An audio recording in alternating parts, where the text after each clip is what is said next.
Hentai.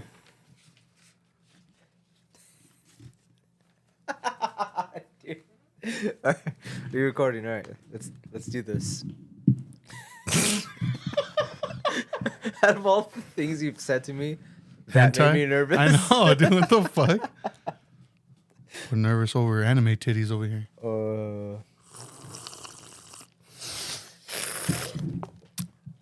Damn, dude. What do you get from Starbucks? I just get What's up, lattes. everyone? Welcome to Betamax. My name is Fidel, and joining me on this episode is Eddie and Eddie.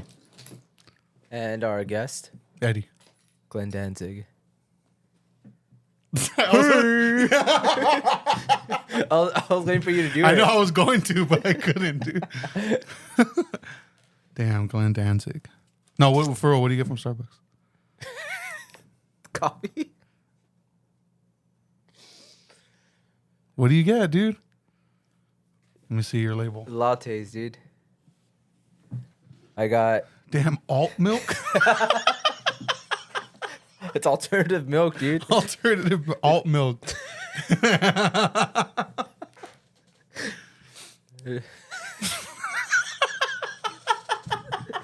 Dude, shut up.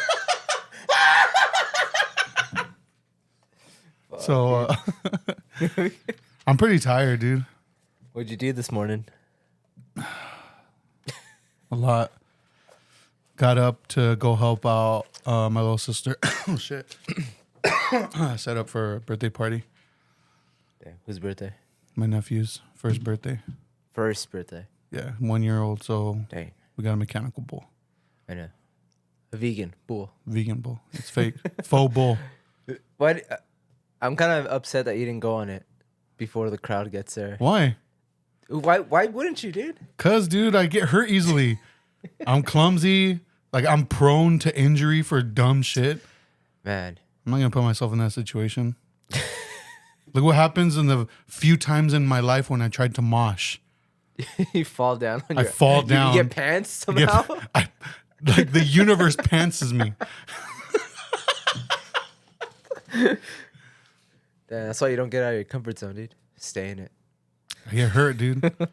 I get hurt. Universe punishes Fidel. Dude, look what happened to me at the Section Hate show. I wasn't doing anything. I got hit in the face with a crutch. I'm so bummed I missed that, dude. Just remember Sydney turning around and said, "Oh my God, you're bleeding." And I'm Dude, like, what the fuck? You sent me the picture of your face without any context. And I was like, damn, he got fucked up. Like, I thought somebody like fucked you up at the show. Yeah, And it was a fucking crutch. it was a crutch, dude. No, it looked like someone straight up like beat your face in, dude. I know. The Iron Lung show, you just Did you see? had the gnarliest nosebleed. From standing there? You weren't doing anything. You just, your nose was like, fuck. We have too much blood in our body. I'm just going to let like 2 gallons out. The only other time I had a nosebleed like that was at work one time. And I had to leave because like I just started feeling super lightheaded and it was bad. Dude, I don't think I've ever had a nosebleed in my life. For real? I can't recall. We're about to change that. Damn, you heard all my knuckles crack on that one. Damn, The last yeah. one was my dick. Hey, maybe. Yeah, you should stay off the bull, dude. Never mind. Yeah, see? I'm surprised I didn't get hurt from just looking at it. So, we're full steam into Halloween month. Yeah. Have you seen any recent Halloween-ish movies? No, dude. No? No. Dang. I know. I do want to watch. Well, I mean, besides Let the Right One In, Okay. as far as like horror films, I do want to watch Nosferatu the Vampire.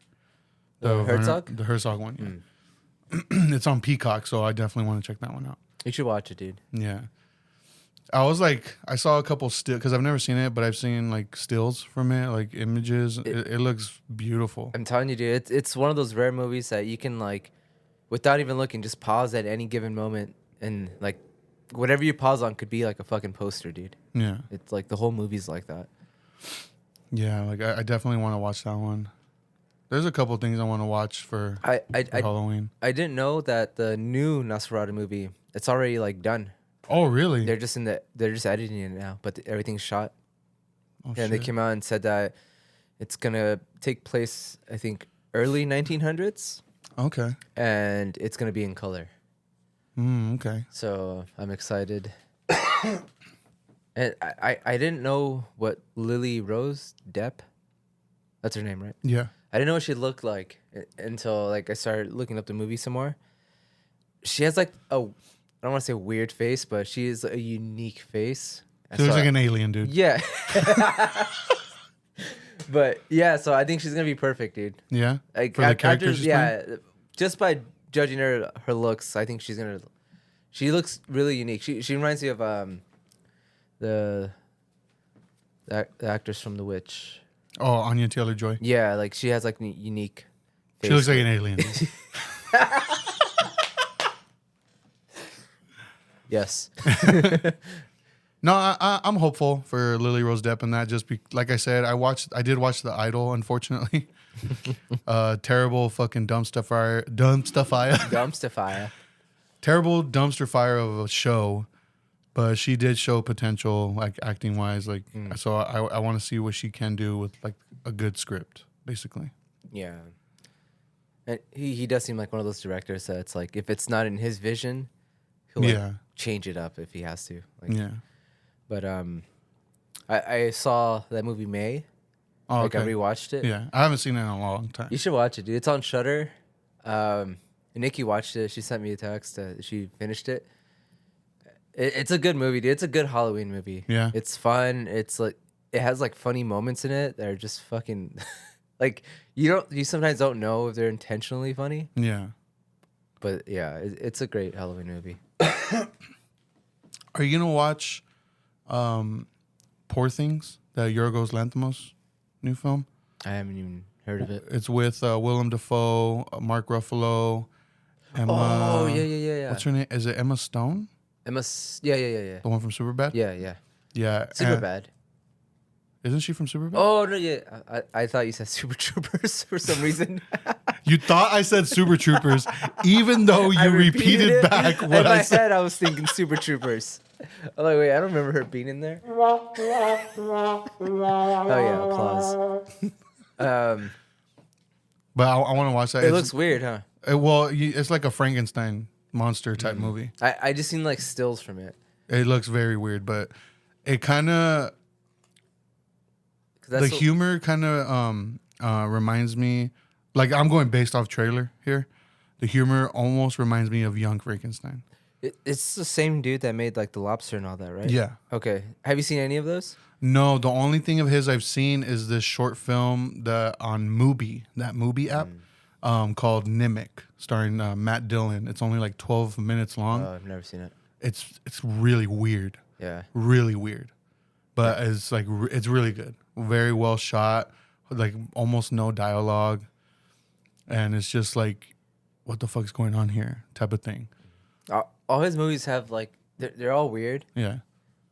But they have like a really like dark kind of like comedy tone to them. Yeah. Because like The Lobster is like there's some scenes that are so awkward that like they had me laughing, but I didn't wasn't 100% sure if like that was the intention or not. Yeah. But I haven't seen the trailer for this new movie, but the stills look great. For Poor Things? Yeah. Yeah. It looks like it has that dark humor. I finally saw Crimes of the Future. Oh yeah? Should I watch it? Yeah. Okay. I really, really enjoyed it, but I can see how people it's not going to be what most people expect because the few people that I've talked to about it, they have watched it. They had mentioned that they liked it, but it wasn't what they were expecting, and I think they were expecting like a typical like body horror Cronenberg. Okay, that's film. what I was gonna ask. Like, is it people seeing people that are like Cronenberg diehards or just normies? I think the normies probably won't be as into it. Okay. I think the diehard Cronenberg the fans will be into it because there is body horror in it. Okay. It is pretty gory and whatnot, but it's beautiful. It looks like it's so low budget though, because like there's a lot of like little confined spaces. It doesn't like the cast isn't massive, and because I know it has 3 stars. Like, does it? Well, Viggo Mortensen, Kristen Stewart. Oh, I thought you meant like rating wise. Oh, no. Yeah. And Lea Seydoux. Yeah, there's a bunch. There's even people that like popped in. That I was like, whoa, they're in this film. But yeah, I recommend it. Even if you're not into it, like at least watch it once. But I loved it. All right. You ready to get into it? Me and Eddie are about to fight on mic. You ready? I won. I was about to do the little. So I wanted to talk about a certain band that has like I guess an association with this time of year with Halloween spookiness, and I guess it's pretty. You could say it's pretty prevalent, pretty important band to the punk community. I guess you could say. Yeah, we're talking about Disturbed. Disturbed, yeah. So David Draymond, singer of Disturbed, you know, he's got his snake or what are they considered? Libret? I don't know the part. Fuck Disturbed, dude. You went further than I thought you were gonna go. Yeah. I think that's his name, David Draymond. I don't remember. We're talking about the Misfits. Yeah. Los Misfits. Started by Glenn Danzig, Jerry Only, and I forgot the bass player's, or not the bass player, the drummer's name. The original drummer last name is Martinez, because there's only 3 of them. It was Robo, wasn't it? No. No. Like, so on the very first release, which was the Cough Cool 7-inch. It was Cough Cool. That was the first single, huh? Very first thing they ever released. No guitarist. No guitarist, yeah. And so it was this Glenn on vocals, Jerry on bass, and then the drummer. I know his last name is Martinez. Glenn was also playing keyboards on that. Yeah, and Glenn was playing keyboards, but it was Cough Cool and I believe She was the 2 songs. And this was before like they had their official logo and like the way they write their name out and stuff. Like they weren't even before using they got their momentum. Yeah. Going. Have you listened to those songs like any recently or anything? So when you brought up this episode, Yeah. I played the entire box set. Yeah, I've been listening to it. From beginning to end, dude. Yeah, I've been listening to it like this whole week. So like the past 2 days I've been listening to it, and so I am like kind of caught up on, I guess, all their the stuff that wasn't available until like fairly recently. I want to say like 90s. Yeah, because I noticed that like on any streaming service, the Walk Among Us is not available. It's not on Spotify, huh? It's not on Spotify. It's not on Apple Music either. And do you know why that is? I don't. Like I was never really like a diehard Misfits fan. I knew who they were. I liked their music a lot, but I had no idea. I was always under the impression that Walk Among Us was like a compilation, like a collection of 7-inches or something. I don't know why I got that impression, but no, it's like their debut album, like their official first album. But yeah, it's not on any streaming service, even though you can find the songs like on the box set or on Legacy of Brutality or like either of the collection releases. When I saw it on the way people, I guess, listen to it on Spotify, is somebody will just make a playlist of all the songs that are on that album. So it's not the actual album, but the songs were there. Yeah. So yeah, I don't know. I didn't look into that. I didn't think about looking into it, but it's probably some legal reasons. Yeah, probably. But how did you get into the Misfits? Like, do you remember like first? I remember the first day I listened to them. So, like I mentioned, like when I first started getting into like music, it was like Sum 41, like you know, that type of music. I remember I had let my friend borrow, I think it was Jeepers Creepers, the movie, and he was like, "Hey, well, like I'll let you borrow CDs. I don't have any movies, you know, like." He's like, he bought his like CD case to school in his backpack. So he's like, you just look through it and just find out whatever CD you want to borrow. Yeah. So I was like looking through it and like a lot of these, he was like really into like Slipknot and. Fuck yeah. So, but I wasn't a metal kid.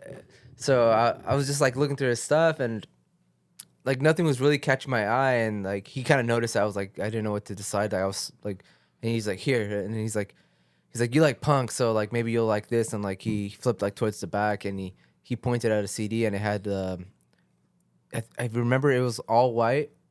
It didn't say anything on it. It just had the Crimson Skull on it. Okay. Like not the logo, the actual like costume, like with the glove and everything on it. It stood out, and he was like, "You'll probably like this."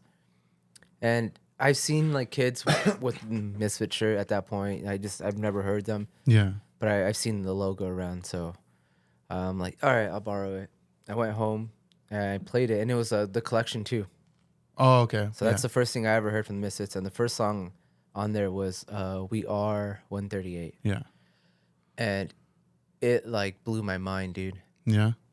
It was so fast, and it didn't sound like what I thought like punk could sound like. Like it wasn't like, I don't know, Casualties punk, like where Like that street punk. yeah, like it is a guy that sounded like Elvis. Yeah. And I was like, man, what is this? Like, this is so like it's cool, but it's strange. Like Yeah. I didn't know what the hell it was. And then that song, it has that solo in it that's like 3 or 4 seconds long, and it's just like Oh yeah. and it's just over like in a blink of an eye. And like after that song was over, like I immediately like played it again because I was like, what the fuck was that, dude? It literally blew my mind. And I ended up like having that album on repeat over and over again. So much so that eventually like I ended up buying the CD later on because I had to give it back to my friend. But I bought that one specifically, and when I bought that CD, I also bought Collection 1. Okay. Which is like the other like compilation of Misfit songs. And like, dude, from there on, it was just like I was hooked, dude. I was a huge fan, and till this day, dude, like top 3 of my favorite bands of all time. Yeah. Misfits are always gonna be up there, dude. I always mention how Locusts are such an influence and Joy Division, all that, but the Misfits, as far as like fun goes, like to me, they're like the funnest band I could listen to. Yeah. Like you mentioned once that Blink-182, like no matter what mood you're in, you can listen to them. Yeah. Like that's Misfits to me. If I'm mad, happy, excited, like whatever it is, I could just play them and like I'm stoked. Yeah. So that was my first experience listening to them. I kind of came into them backwards. So I was Graves era. Yeah. Right? Yeah. Yeah. So I was an MTV kid, We had like stolen cable, obviously. And one of the channels I loved watching, I don't remember if it was MTV or it might have been Rage. Do you remember Rage? No. It was like it showed like all like the alternative videos, like all like the metal or like the punk videos and stuff. Like they played a lot of like Rage Against the Machine. It was on MTV? I don't remember if it was a part of MTV. Its own thing. I think it might have been his own thing. I honestly can't remember. Doesn't sound familiar. And also because like it was stolen, so it's not like we had the box. Like it was just like the cable that ran straight to the TV and just landed on the channel, and that's whatever. What was that's on. What you had. Yeah. So my first introduction to it was Scream from Famous Monsters. Mm-hmm. The video came on and it was like a zombie movie almost. Oh, that's the one that they're in a hospital, right? Yeah. Yeah. And I was watching it, and I remember seeing it and not necessarily paying attention to the music and just thinking the video was cool. Because I was like, the makeup looked so good. It was like a zombie movie. And later come to find out that George A. Romero actually directed that video. So I was like, damn, that's fucking tight. And then so that video was constantly coming on. And then finally I was just like, I was actually paying attention to the music. And I was like, I like this. Like the guy's vocals sound kind of weird, not necessarily something I'd really be into at that time, because that's when I was like metalhead, new metal, like Slipknot, Korn, into like heavier stuff. Yeah. So I was like, not really something like I would be into, but I like this. That's literally the only song I heard from them. Like Scream.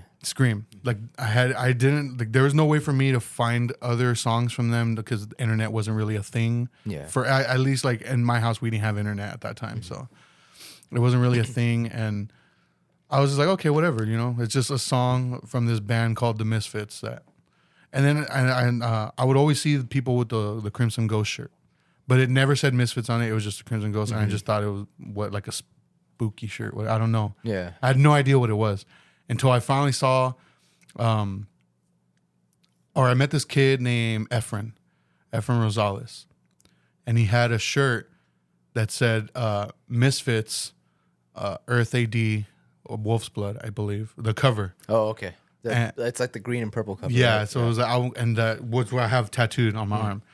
And when I saw that, I was like, damn, that looks fucking tight. And I remember asking him about it, and he's like, oh yeah, it's this punk band.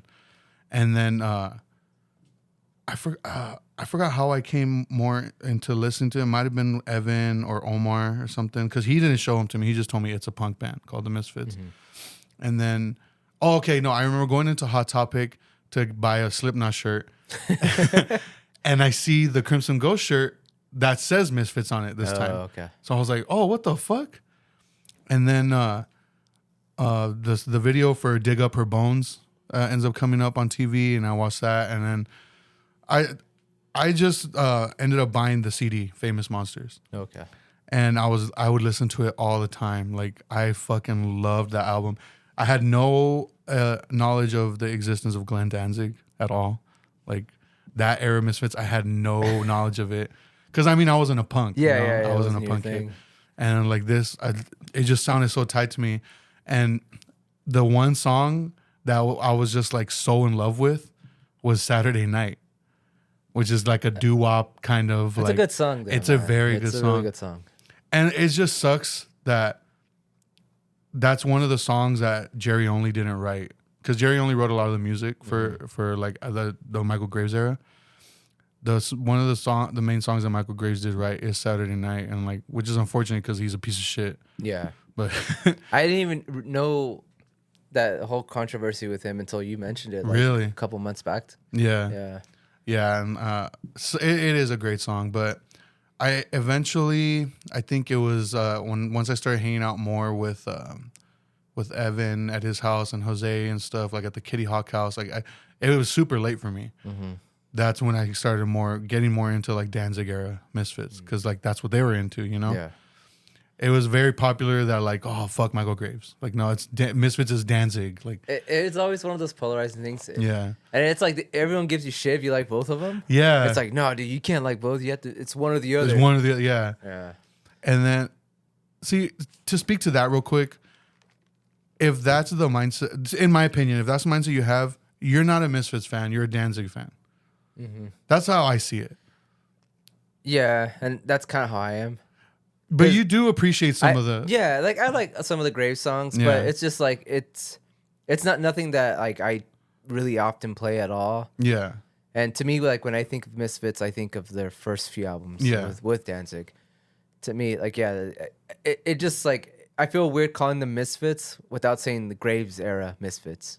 I see what you mean. Because to me, it's just a whole different thing. Yeah, It's a whole different style of music. It's not the it same. definitely is. Yeah, And it's like I don't know. It's just weird. It's one of those things that kind of like going back to Blink. Like it's like, how do you replace a singer like that? You know? yeah, Like especially like Glenn has such a unique, especially with punk rock. Like yeah. nobody has a voice like that. Fuck no. And it's weird that that it worked. Yeah, You know, someone that does sound like kind of like Elvis playing like fast music that has like all these like really crazy lyrics. yeah, But I can appreciate the Graves era because I do think a lot of those songs are really well written, they're Yeah. catchy, and they sound good. Like the production on them is really, really well. yeah. So to speak to that, yeah, I was more like, I prefer Graves era. I was always like that. And then I remember Jose and Bobby also, like I wouldn't say they preferred the Graves era, but they did like the Graves era as well. I think Evan was mostly the one that was like, nah, like Danzig, dude. Like, Yeah. which I mean, he grew up punk, like super punk. Yeah. So I get it. And so I liked the Danzig stuff. I never really dove into it as much as I have this past like 2 weeks. Dude. So How do you feel now? Like, Okay, well, as of today, I guess. the only thing I became obsessed with Danzig era Misfits was Earth AD, that album, which apparently a lot of people don't necessarily like that much. I had no idea. I mean, I like all their Danzig albums. Yeah. To me, Static Age is always gonna be my favorite. Yeah, everybody talks about Static Age and Walk Among Us. Yeah, I think Walk Among Us is probably like, if I was to ask like all my friends, like that probably number one. But yeah, I don't know. That's true. You got me thinking now. But that's your favorite? That one, it was always like, oh, I love that album. Like, it was always my number 2 because I loved Famous Monsters. But to this day, I still love Famous Monsters. But so this past 2 weeks, I was like, you know what? I never really just delve into Danzig era Misfits. Like, I know a lot of the songs. I love a lot of the songs. I just didn't really go into like the deep cuts, you know? So I was like, I'm going to put on the box set that's on Spotify. It has basically everything. Yeah. And I'm just letting it play while I'm at work. Like, I had that, like, because I'm on the phone a lot at work. If I wasn't on the phone, that's what I was listening to, or like a podcast. But most of the time, it was the box set of Misfits the past 2 weeks. And dude, that shit is fucking tight. It's so good. It is so good. It's like, it was getting me so amped up. It was like so rowdy, but it was rowdy in a way where I didn't feel like, I wouldn't say it's aggressive. Like, it's not like in your face, like a fuck you type of music. You know what I mean? It's more of just like, yeah, party. Like, that's what it felt like to me. Yeah. To me, the way I would describe that is because like 90% of the lyrics are like either like horror movie related, sci-fi related. Because Danzig they were all like nerds. Yeah. They were all fucking like hardcore movie horror nerds. Yeah. But they just happened to fucking lift weights. Like, they're all fucking buff, dude. Yeah, like, dude. So they're like definitely like, they're the type that you can definitely like sit down and like geek out about, like, because even like Danzig, he collects comic books. He's a huge like anime fan. Like, he loves all that nerd shit. And so like it's cool because like they're kind of jocks. Yeah. But they're also into like all this nerd shit, which is what I love about them. Yeah. Because you do have all these lyrics about like, you know, killing and all this crazy shit, but the choruses and stuff, they sound so happy. Yeah. And fun. Very like, melodic. Yeah. Easy to sing along to. Like, it's definitely something I'd like love singing along to. Yeah, especially like I said, like the earlier stuff, it is more like kind of Ramonesy, where you know, you have, it's like they're all sing-alongs kind of. Yeah. And it wasn't until you get to like the later songs, like, you know, like Devil Lock or so Death Comes Ripping. Yeah, so that album, the Earth AD one, that now that I've listened to the box set and then like I went back to listen to that album and I still love it. To me, that one has more of like a hardcore punk feel to it. Yeah. Like, it definitely has more of a hardcore punk feel to it. The lyrics got darker too. The lyrics got darker, and like the drumming felt a lot more intricate on that album. Like, just more like hard hitting, I guess. Yeah. Yeah, I mean, like you said, like Horror Business, that song, it has like that lyrics, like you don't go in the bathroom with me, like, and then what are they? You don't go in the bathroom with me, and I'll put a knife right in you. I'm warning you. Like, dude, that's so hard, dude. But the way it's like played out, it's like a fun song. Yeah. And that goes for, you know, with all these musics. But when you get to that album, Earth AD, like the music doesn't sound happy anymore. Yeah. It just sounds like aggressive and like just brutal, dude. Yeah.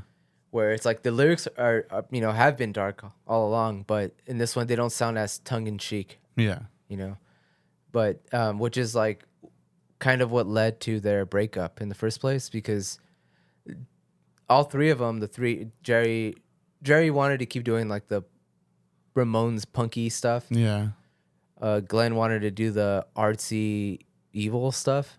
And he wanted to go like more metal, didn't he? Well, yeah, and Doyle wanted to go more metal too. That's right, Doyle. It was Doyle. And Glenn wanted just to, you know, be more serious and like not, I guess, as fun. Just be, you know, more of a serious band, which is just they all were just not getting along, not agreeing. So I think it probably for the best that they did break up. Yeah. And it's crazy. They only released 2 albums between the time they started like the full length albums, Yeah. and the time they broke up, 2 albums, dude. And they actually recorded the first album was supposed to be Static Age, but that one didn't get released till. Yeah. Do you remember what year? That one got released in. It was early 90s, no? Was it? Wasn't it like 80s? No. I could be wrong. Let me look it up really quick. Because I know that one was recorded first, right? Yeah, it was recorded, and whatever label that they wanted to release it on was just picking and choosing certain songs from that album. Yeah. So they ended up not releasing the whole thing. Let me look it up really quick. Yeah, like I always wonder too about Earth AD. Is that an actual album or is that an EP? Dude, 1997. Was Static Age? Yeah, that's crazy, huh? What the fuck? Yeah, that's what I'm saying. That album was recorded either late 70s or really early 80s, and it didn't get released till 97. Fuck. Yeah, and to me, it's their best album, dude. Like, I love that's to me that's an A+ album, no skip, front to back, dude. And I think that's like, I don't know, like Danzig, like I love his vocals in that. Yeah. But what were you saying before this? Earth AD, is that a full album or is it an EP? I think it's a full album. Yeah, I think so. because I see it titled as Earth AD, and then sometimes I see it titled as Earth AD / Wolf's Blood, or I see it titled as Earth AD / Die Die My Darling. And I'm just like, usually when things are titled in that way, They're like combined. yeah, it almost seems like it's supposed to be an EP in a way. Yeah, on Spotify it says Earth AD / Die Die My Darling. So maybe they did combine them. Yeah. But yeah, that one I've always loved. But yeah, Static Age is. I wish for that album though. I wish the whole album would have begun with Death Comes Ripping. Yeah. I think that would have been a great intro to that It's album. such a good opening in that song. Because it's just like the little like, not riffs, but you just hear the guitar kind of whining a little bit, like getting ready. And then like the drum wind up basically. Yeah, dude. That song is brutal, dude. I love that song. Yeah, dude. Yeah, dude, like this band started in 76, dude, and ended in 83. So they released like a couple singles and 2 albums between that. Yeah. And it's astonishing how influential just that alone, those few singles and those 2 albums, like pretty much influenced, I would say like 90% of music, dude. Especially this type of music. Yeah. Like within this world, like look at how many bands got their names from Hatebreed. Yeah. Got the name of the Also song a really Hatebreeders. good song, dude. Hatebreeders, whoa. Hatebreed covered that song too. Did they? Yeah. Man, they'll spread that hate right in your fucking bones, dude. Like, God, dude, Glenn is such dude, he's such a genius, dude. I know like people make fun of him and all that, but I think he's just an easy target just because he has a big fucking ego because he's fucking Danzig. So Yeah. Metallica did a cover as well, didn't they? yeah, they did that Damn My Darling. That's right. And I saw an interview where Glenn talks about that, and like I guess like Metallica would go to their shows in the beginning, like, Yeah. when they were first starting out, and so he was like saying how much of a big deal that was because he got more people into that band, Yeah. because of that. And I guess Guns N' Roses covers one of their songs. I don't know which one. Oh shit, I didn't know that. I don't know. I want to listen to it after this, so but Yeah, I hate Guns N' Roses, so but Really? I don't like Guns. You don't like Guns N' Roses? Nah. Sweet Child of Mine, Paradise City, Welcome to the Jungle. I think Those are the only songs I know. I think those are probably the only songs I know too. Yeah. But yeah, they cover one of their songs. I don't know which one though. So that was like another big deal. Yeah. But did you ever get into any of Danzig's like other projects? So after the Misfits broke up, or I would say after he left the Misfits, that's when he started Sam Hain, right? Yeah. So how do you pronounce it? Because I've heard people say Saul Wayne.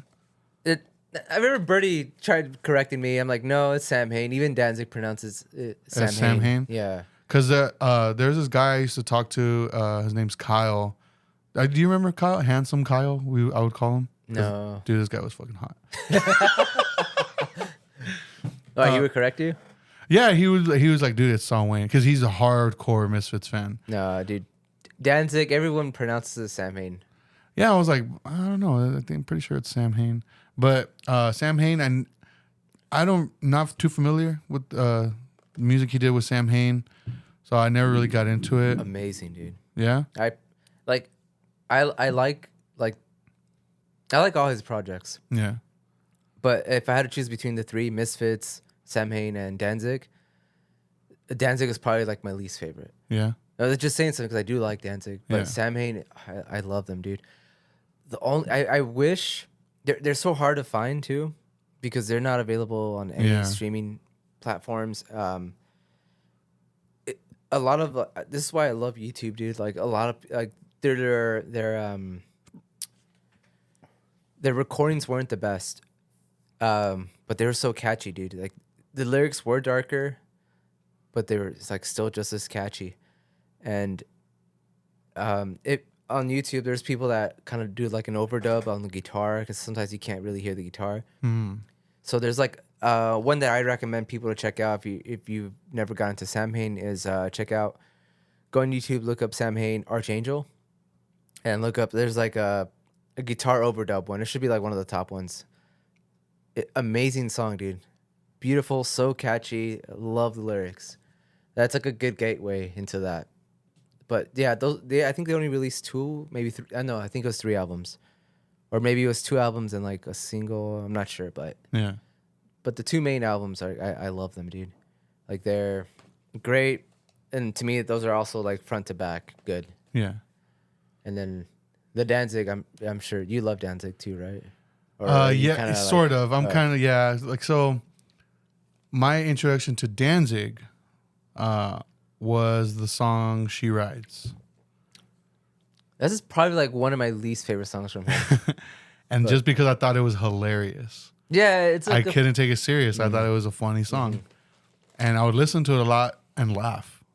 So I feel like because of that, I couldn't take the rest of the music serious.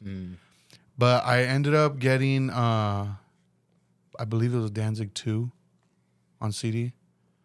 It's the album with a Long Way Back from Hell as the first song.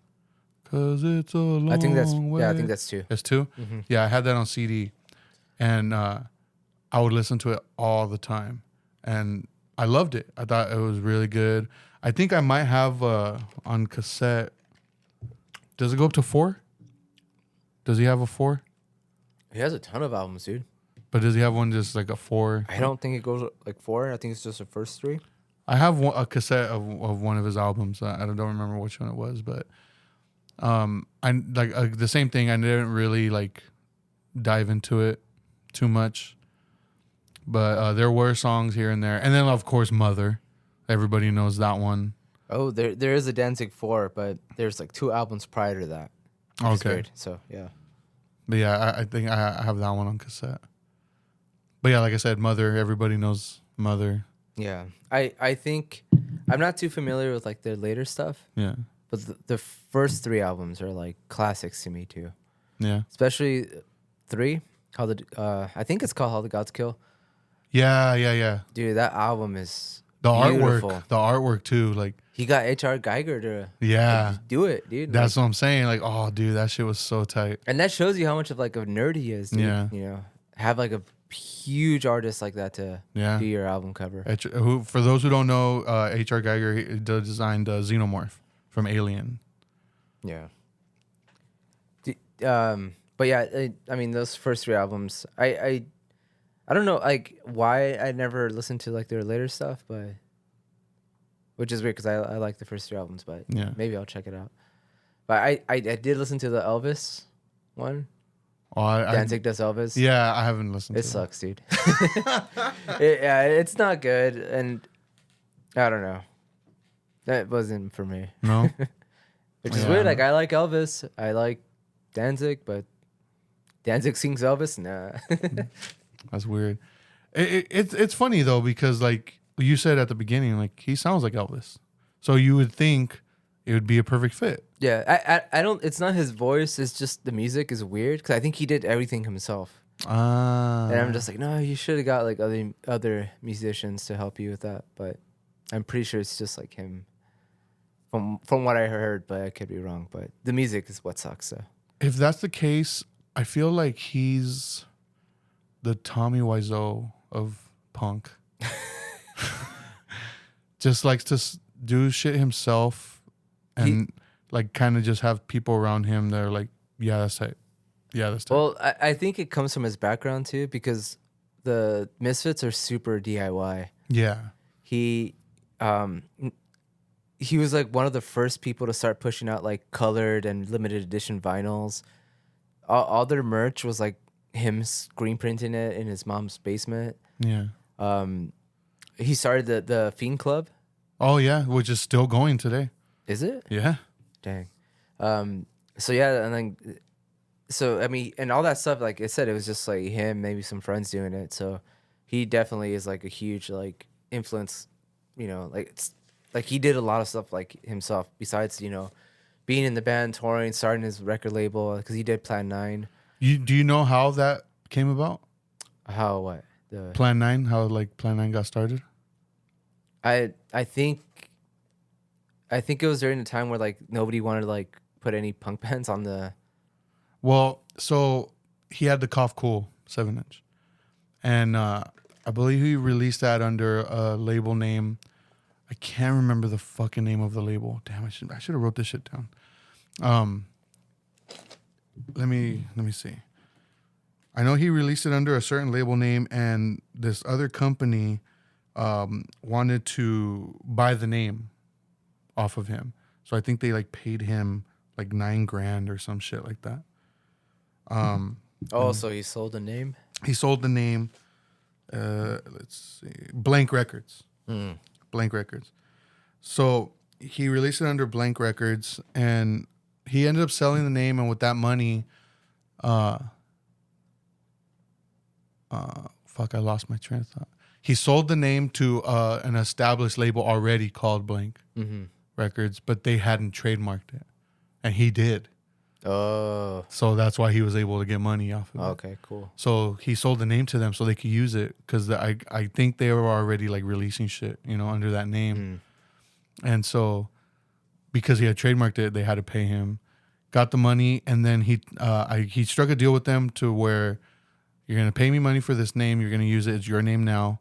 And then with this money, we're going to pay a studio time to record this album that we have, our debut album, to come out. And you can release it on there, on Blank, if you would like. And they passed on it, which was Walk Among Us. They passed on it, so he ended up just saying fuck it and did Plan 9. Okay. Which is a reference like to like those old horror like B movies, like. Yeah, it is a reference to Plan 9 from Outer Space. Yeah. Which is considered like one of the worst movies ever made. Yeah. I've never seen it. I've never seen it either. But from what I hear, it's like funny bad. Because he isn't even the cover of Walk Among Us like it has like images from those old B like shitty horror movies. They all tie into like all those old. Because even like I don't know if I mentioned this, but the name they got it from. The Marilyn Monroe movie, right? Yeah, from like the 1940s, which is the Misfits. The Misfits, yeah. And they have that song that's like a shout out to her. Yeah. But they even have that shirt, that like popular shirt is like a Marilyn Monroe looking character with like half a skull. And it says Die, Die, my darling. Right. That's right. Yeah. Yeah, dude. I mean, they were like, when it came to like merch, dude, they had it down, dude. Yeah. Because I mean, you could argue, but I think they have the most iconic logo out of any band ever. Like, because I mean, that's a logo you see, not even just during like Halloween. You see it all year round. You see it from like anywhere from like punks to metalheads to normies. Dude, it's in Forever 21. Dude. Yeah, see, like if you have lyrics, talking about fucking killing people, and your merch is like Forever 21 or whatever, like you made it. Yeah. It's a fucking cool logo. It's so straight to the point. Yeah. It's always like the simple logos that just are the most iconic. But I think it's probably the most popular logo of any band. Oh, 100%.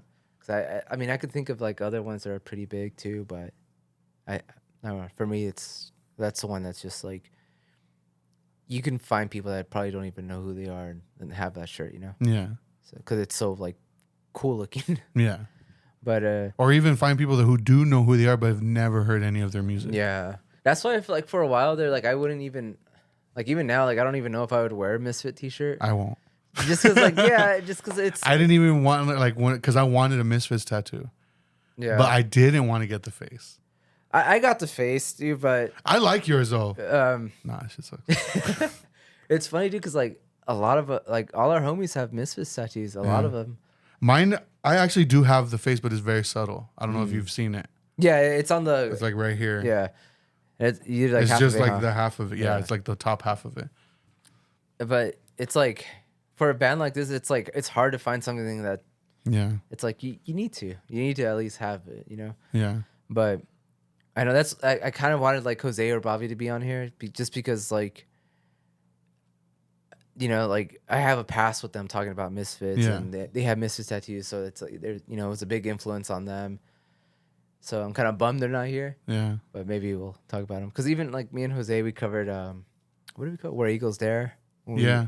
When I had did to him one hold of up his the shows. fucking equipment. Yeah, and that was cool, dude. A bunch of like Power Violence kids fucking singing along to Misfits.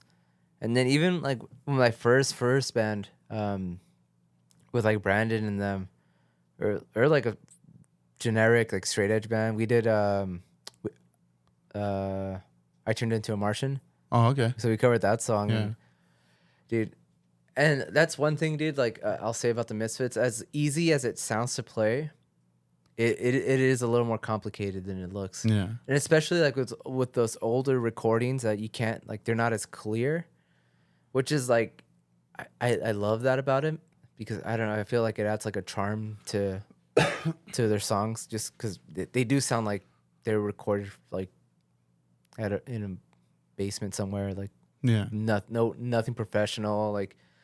But like a lot of those like songs, like when I was coming, I Turned Into a Martian, like I was playing the drums and then Bobby had like pointed out like, oh, there's like a little drum, like these little drum rolls in between this and that. I'm like, no way. And I listened close. I'm like, oh fuck, there is, dude.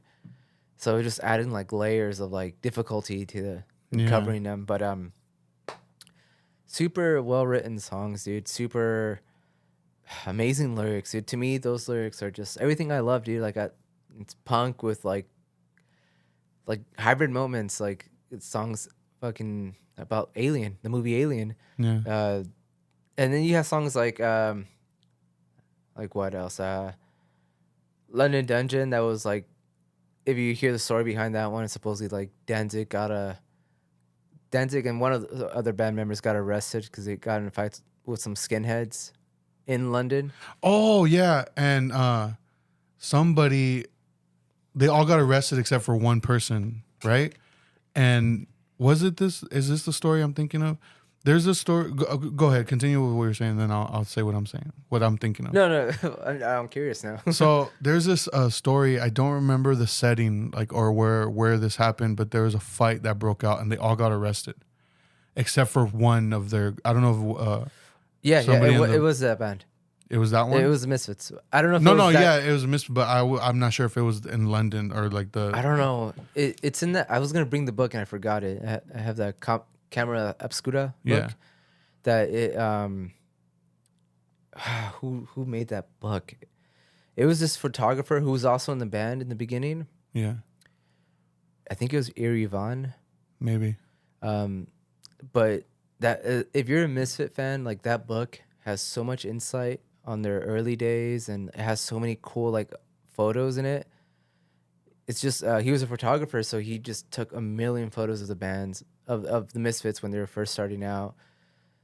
It's just really cool to look at, like if you're a fan. But yeah, I remember that story though. Yeah, so the story goes they all get arrested except for one person that's part of the crew, and it was a person who was actually like had all the money.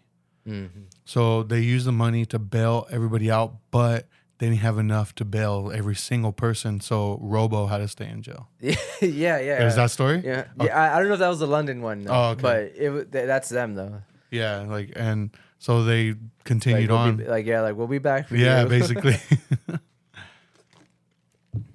Which is, man, if you look at their like live, it sucks because like obviously early '80s, Yeah. late '70s, like you're not gonna have great footage, but their shows got crazy, dude. Yeah, like I had come across a video on YouTube. I posted like a clip of it on my Twitter, on my X, I should say. My bad, Elon Musk. That's right.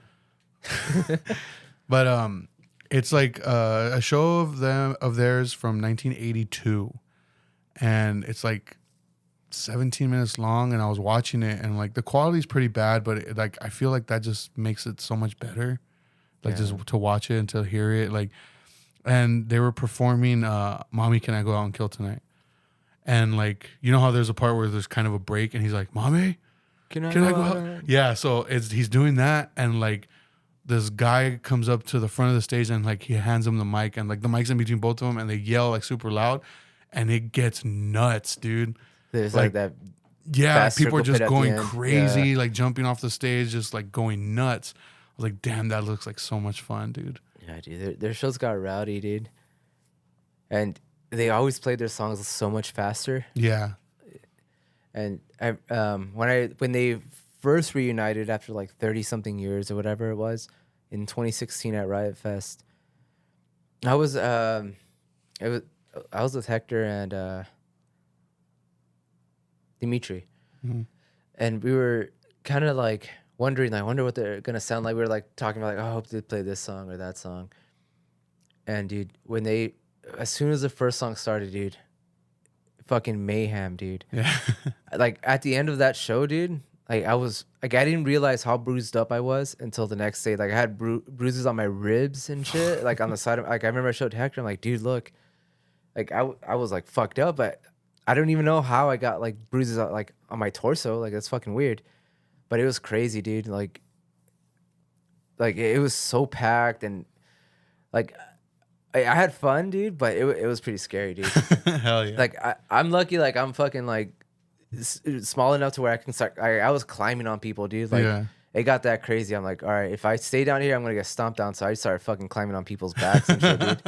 It was so crazy, dude. But yeah, dude, they still have it, dude. That was the reunion. That was when you first saw them, right? There for your first time. That was my first and last time. Yeah. Oh, you haven't seen them since? Mm-mm. I know they played a few times, but I haven't. Not. I mean, I would only watch him if Danzig was singing, but I haven't seen him since. Because they perform with Danzig now. Like he's like officially like in the band again. Yeah, and the reason I went to Riot Fest is because I was scared. Because I'm like, dude, Danzig's so unpredictable. Yeah, that's true. Like this could be like the last time I get a chance to see him. Go ahead. No, because I was gonna say and I've mentioned it before on here, when I got to see him with Danzig. Well, it was Danzig and Doyle, because Danzig was doing his Danzig Legacy shows. So he'd like perform Danzig, Misfits, and Sam Hain. And I remember feeling like disappointed. Yeah. Yeah, because I mean he was mostly playing Danzig songs, but when he like brought Doyle out to play Misfits songs, I don't know. I remember just sitting there, because I was in seats, and I was like, man, it's just, he's old now, you know, like it almost made me feel sorry for him. So I don't know, maybe it's different now that he's like with Jerry back also, and I haven't seen him since. That's the only time I saw them. But I know Dorian, the drummer of Soul Search, he has a story of getting high with them at Showcase with and it was like Michael Graves era Misfits. Okay. And I guess I don't know the details of what happened, but somehow like he was calling his mom to tell her like that he was running late to come home, but she was getting mad at him on the phone or something, and Jerry got on the phone with his mom. And he's like, "Don't worry, you know, your son's with us, we're taking care of him, like we'll drop him off." Yeah. I was like, what the fuck, dude? Dude, as much, like, I talk shit on Jerry just because I feel like he's, like, I don't know. Like, I hate his era of the Misfits. I was going to ask you about that. Like, I you know, Gray's era, like, it's not my favorite, but I could listen to it and then be like, oh, this is cool. His era, I can't, dude. Yeah, I'm the same. Especially, you know, like, I mean, like the 1950s project that he did, like I used to listen to it like because I thought it was funny. It's so bad though. Dream lover, because I don't want to dream alone. Yeah, but he is such a nice guy, dude. Yeah, like you watch interviews with him, and he just seems like a really genuine, like caring person, and he deeply cares about his fans. Yeah. So like it's hard to hate on him. I hate on him musically, but as a person, like he's a really cool guy. But yeah, dude, one thing at Riot Fest when me and Hector like right up in the front, dude. Like we didn't realize how fucking ripped they are. Like even though they're old now. Especially Doyle. Doyle's shredded, dude. I'm like, God damn, dude. And he's a fucking giant, dude. Yeah. He literally looks like a fucking Frankenstein, dude. But I mean, they were wrestlers at one point. were they? Yeah, they had like a small stint in WCW. They would come out with a wrestler named Vampiro. So it was Doyle and Jerry, and they would come out with him. Like they had like their own little faction, whatever. And there was an incident where Macho Man wanted to beat the shit out of Doyle, like at a bar because In real life? Because I guess Doyle started talking to one of the women, and it was actually like Macho Man's girlfriend or something like that. And and the reason I know this story is because I was listening to a podcast with Turned Out a Punk, the Damian Abraham hosted podcast. He was interviewing this wrestler named MVP, who caught me by surprise that he's super into punk because I did not expect that from this guy. But he talked about being at this bar during that time and Macho Man coming in super hot and being like, where the fuck is this guy? Like wanting to beat the shit out of Doyle because he was there with his girlfriend. And I'm not sure if Doyle knew that was Macho Man's girlfriend, but I mean, he was like trying to get with her. But things went sour and they ended up like leaving, not doing anything further in wrestling.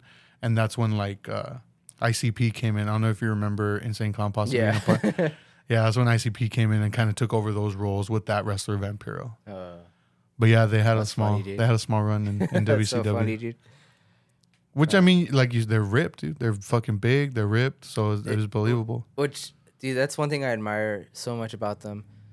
That even though they were like these jocks, because I think Doyle was like in football or something. Like, something like that. Yeah, like I don't know. I should have read that book because it goes into like all that, like because they're like high school homies, and so you got like these guys that are pretty much jocks, you know, but they're like painting their face backstage or combing their hair, like they're making sure they look a certain way, you know. Yeah.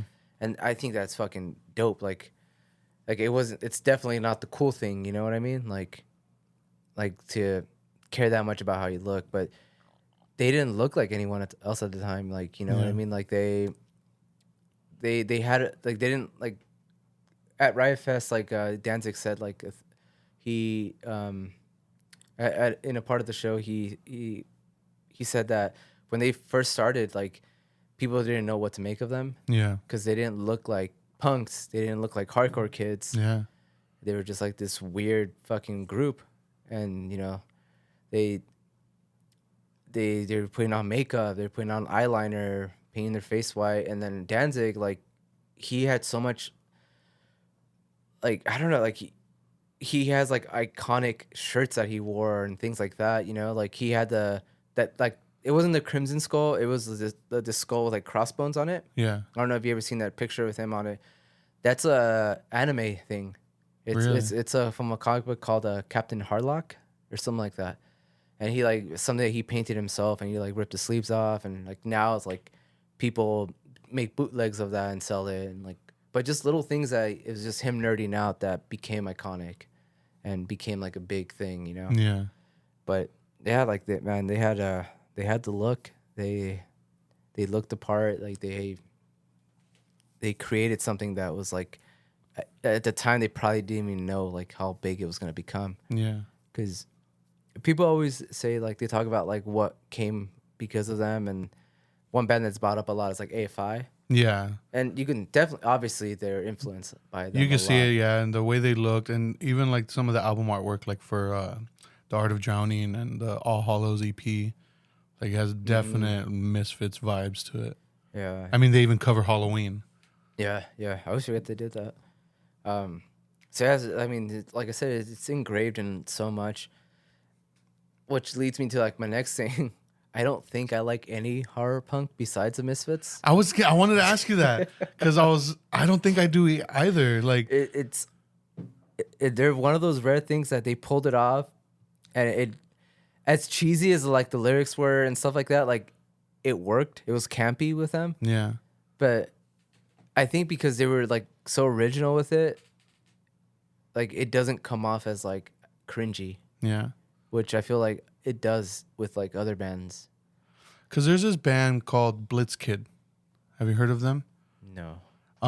They're not that bad actually. Like I was listening to them. It has more of like some of the songs have more of like a pop punk sound to it, but it's definitely like horror punk.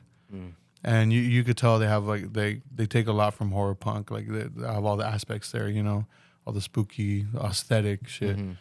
And then there's like bands like would you say 45 Grave is one? I never really listened to them, so I wouldn't be able to say. I've heard that name before. Yeah. What about Tiger Army? I feel like Psychobilly was influenced by them a lot. But, I mean, I guess you'd call it horror punk too. Yeah. So I would say so, like especially like the first few releases. Like, I never got into Psychobilly though. I like Tiger Army. Tiger Army. Yeah. I feel like that's its own thing though. Like I don't. Yeah. Like the necromantics and stuff. Like I can't get into that stuff. Yeah, I don't like that. Yeah, I don't like that. It's I don't know. It's funny to me. I don't know. What about that one band, The Mummies? I love the Mummies, dude. That band's tight. That band is tight, but like I feel like they dress up as fucking mummies, dude, and like they have like some like surfy shit. Like it's tight, dude. I would even put, and I know you don't like this band, but I would even put Murder Dolls in that.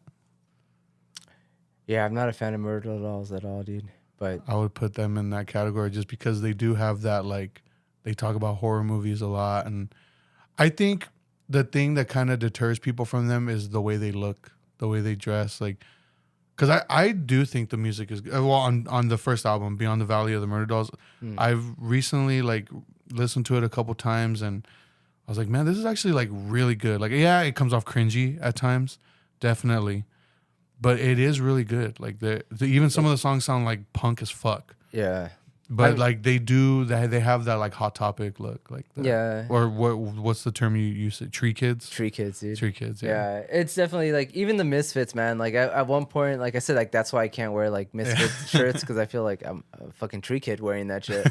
But like I don't know, like it's one of those things that like I never got into horror punk. Yeah. Not so much because of the way they look. I don't like I'm picky with my punk, I guess. But especially like I don't know, like I just feel like it's so hard to pull off that without. Well, Mad Mouth. That was one that I wanted to bring up because I feel like they captured something in that one release. Yeah. The one EP. Yeah, that I loved it. I one of my most played albums, dude. Front to back, great album. But that's all they released, dude. I'm kind of bummed. And just sorry to cut you off, but longtime listeners of this podcast would know that the first few episodes of this podcast, our theme song was a Mad Mouth song. Was it? Yeah, it was Cinemax in 1995. I don't remember that, dude. Yeah. That's cool. Yeah, I had reached out to what's his name? Not Brendan, not the singer of Mind Eraser, the singer of Rival Mob. I forgot his name, but because they're both in Mad Mouth. Mm-hmm. But I reached out to him, and because I mean, it's punk, you know. I'm pretty sure there's not really like going to be copyright strikes or anything like that. Yeah. But I still wanted to cover my bases because I didn't want to use the song.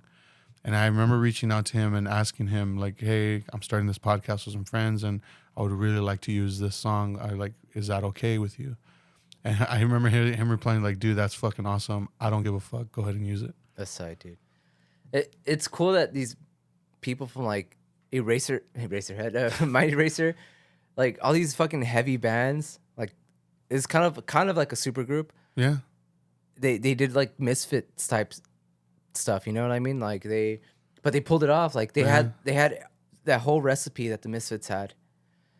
Even the album cover looked fucking tight, dude. Yeah. But they have like they have the sound, they have the dark lyrics, but they sound really poppy. Yeah. And they have those chants. Whoa, Yeah. you know, like they have all that stuff. So it's, VHS yeah, scared me. and they're talking about movies. Yeah. They're talking about like all, you know. And I'm just like, damn, they pulled it off, and that's like, to me, like writing those kind of songs is so hard, dude. Yeah.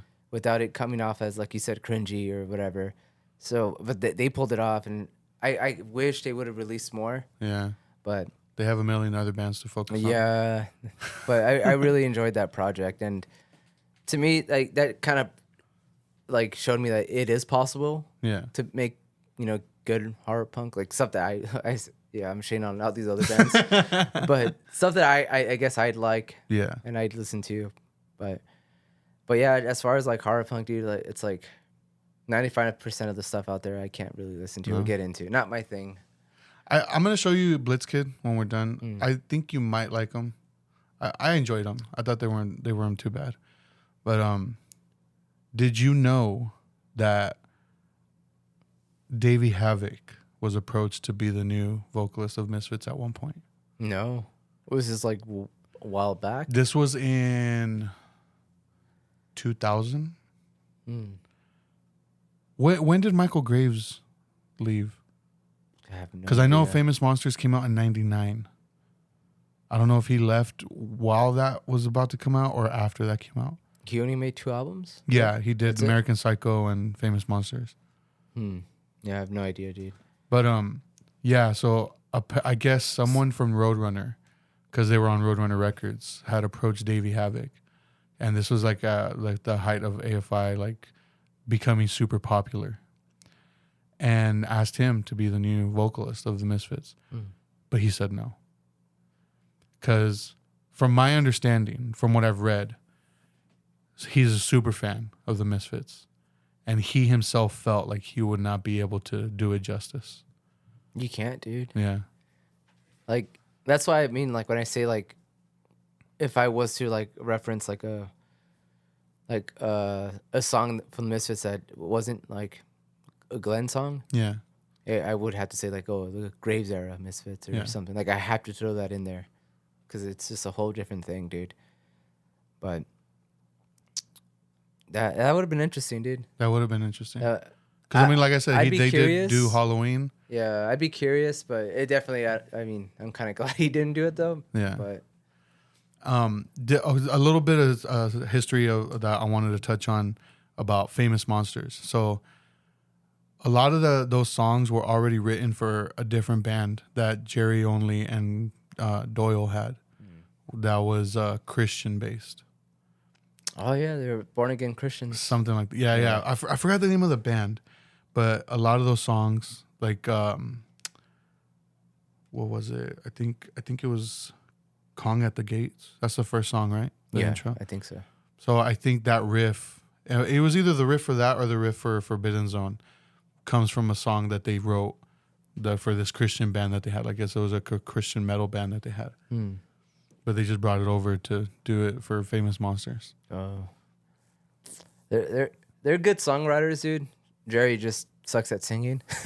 Yeah, I've tried, and I know earlier I said, like, you're not a fan of the Misfits, you're a fan of Danzig when speaking about, like, people saying they prefer Danzig over. I tried, dude, and I can't. I don't like Jerry's vocals. However, watching live videos of him performing it, I do like his vocals doing Graves era Misfits. I don't think I've seen that. When he does Graves, like when he does like Dig Up Her Bones or stuff like that, I was like, dude, this sounds fucking tight. I would prefer that. But his original songs, like with just him on vocals, I'm not into it. No. I'm not into it. Yeah, me neither, dude. Because I know they did like an album, Land of the Dead. They did that, and it was supposed to be like an accompanying album to the movie Land of the Dead from George A. Romero. Because they've worked with him a lot ever since they did Scream, you know. Music video. Yeah. But yeah, I as well couldn't get into it. But it seems like Danzig is part of the band again, and they're playing a lot more shows now. So I hope they don't release anything new. I was about to ask you, do you think? I hope not. But I also feel like Danzig really respects like his old stuff, at least his original. So I don't think he would. But And it speaks to like the lasting impact of all that music, because the last piece of Danzig Misfits music that was like new was what, 97, you said, right? 97. But Static. even those were old songs. Even those were old songs. So they really haven't, as far as like with Since Glenn, the 80s. since early 80s, dude. Which is, and people still fuck with it. People still go crazy for it. Like, it aged so well, dude. yeah, Like, it's timeless. Yeah, it's timeless. It really is, and that's why I think they're probably the most important band ever, as far as punk goes. Like most influential like punk band, even more so than the Ramones. I would say so.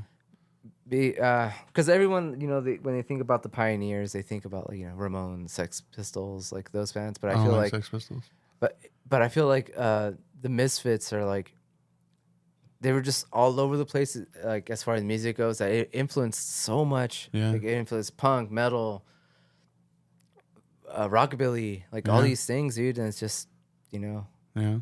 like it's still there, and you can still play the albums, and they sound just as great, dude. And it's crazy to think about how like the very first release they had was kind of like new wave in a way. Yeah. Because it was just bass, keyboard, and drums.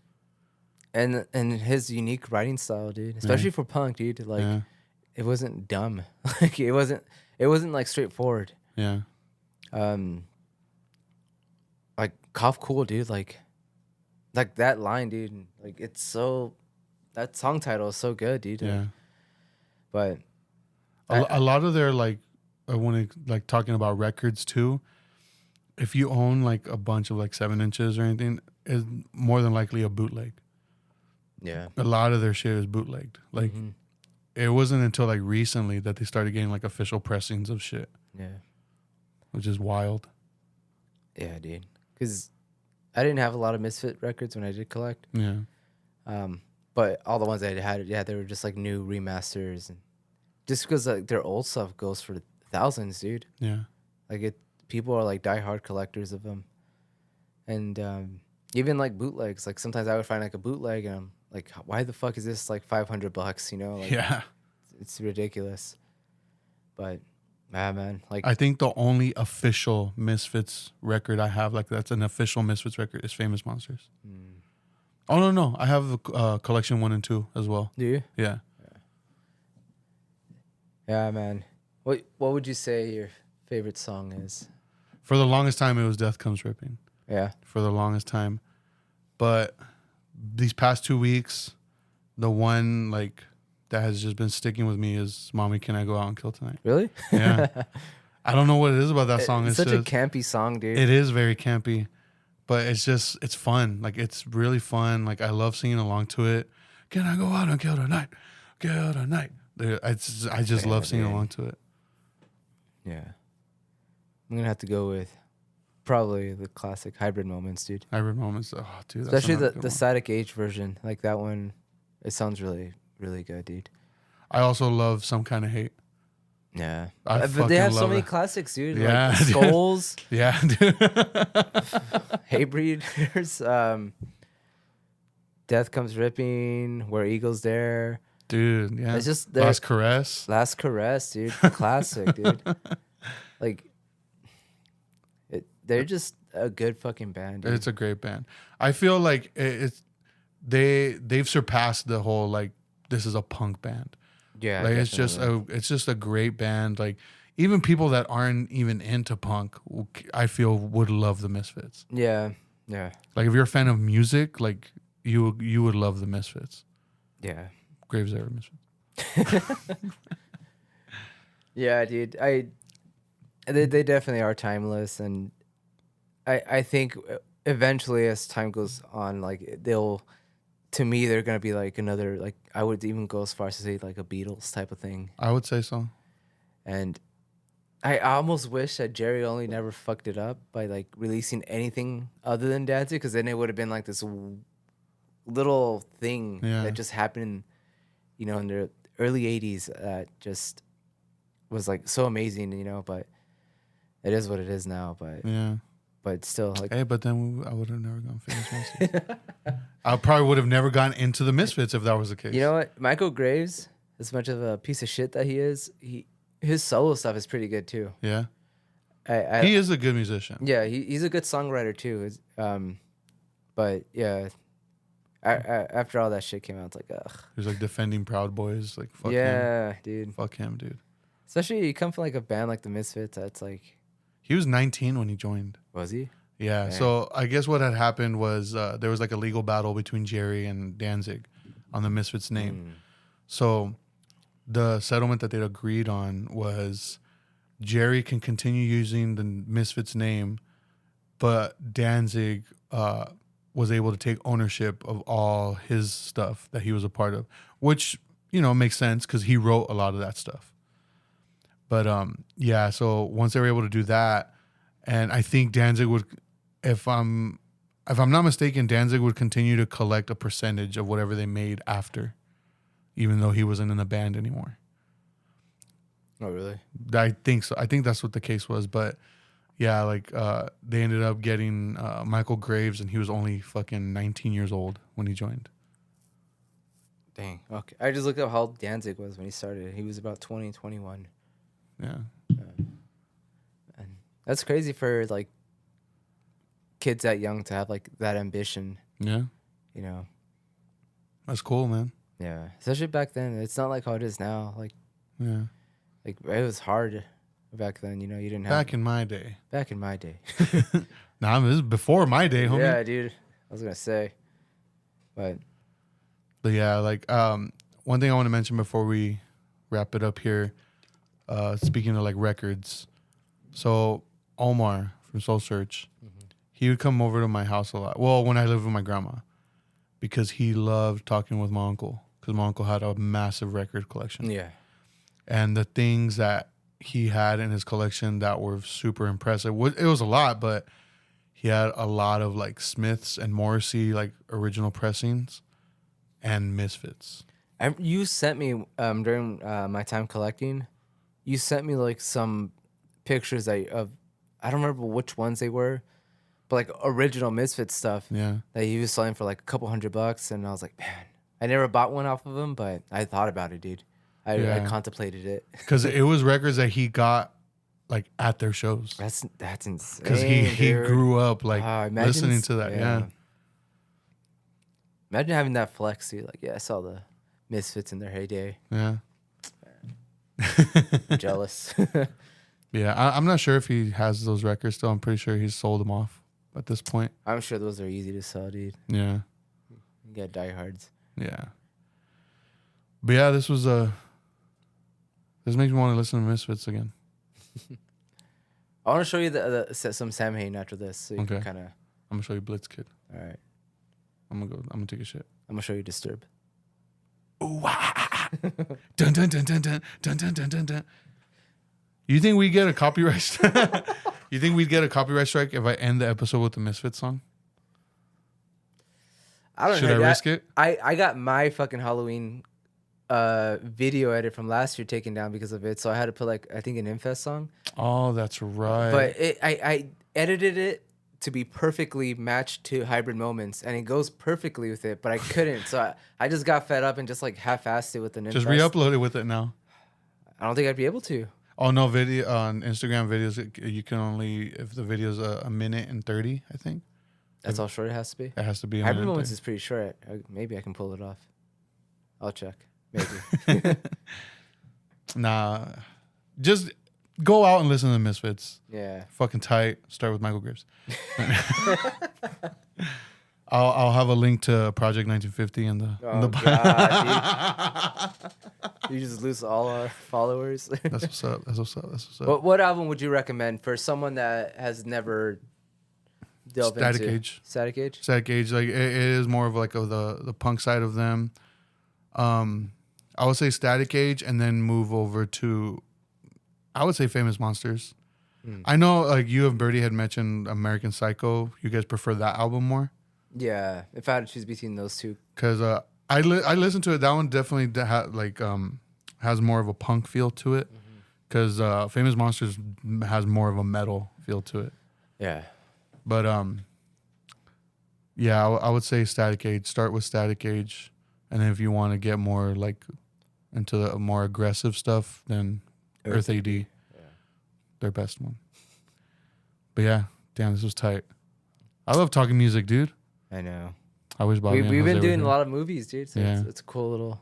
I mean, I can't believe you haven't talked about the Misfits. Yeah, that is one thing. Yeah, we haven't done. Damn, Jose missed out. Damn. Bobby missed out. So you get Jose and Bobby.